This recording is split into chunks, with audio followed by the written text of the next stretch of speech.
trainee priests swapped the dreaming spires of Oxford for a week in Deptford, learning what it's like to live in London's inner city. They've left their college, St Stephen's House, to stay with local families, and Steve Clark's been finding out how they're getting on.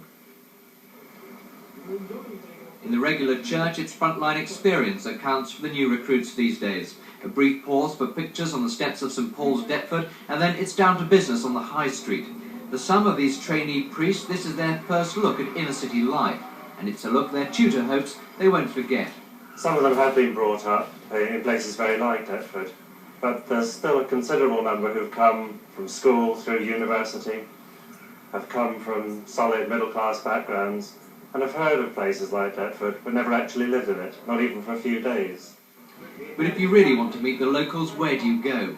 What better than Noah's Ark, situated conveniently at the end of Deptford High Street? For the trainees, mostly in their 20s, it's a chance to find out what Deptford's really all about. Well, I come from East Hull, and I thought Deptford would be very similar to the High Street. Sites of Holmes Road and Holmes, not at all, really. The people are very different.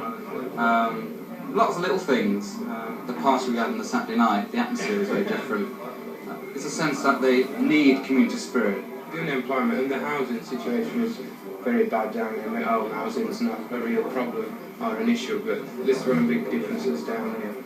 The poverty and the housing and things. What's a beer like? It's not as good as at home, because it's amble at home. And the locals find it educational as well. One there, the bloke staying with me, he asked me if I could show him any topless bars. I was quite surprised at that, actually. Are there any topless bars in Deptford? I've got to find out. But even in Deptford, all good things must come to an end, and afternoon closing means it's time for a coach tour around the local sites. Tomorrow there's a soup run, a trip to Soho, and maybe another swift pint at the Noah's Ark. In twos, of course. This is Steve Clark in Deptford for Thames News.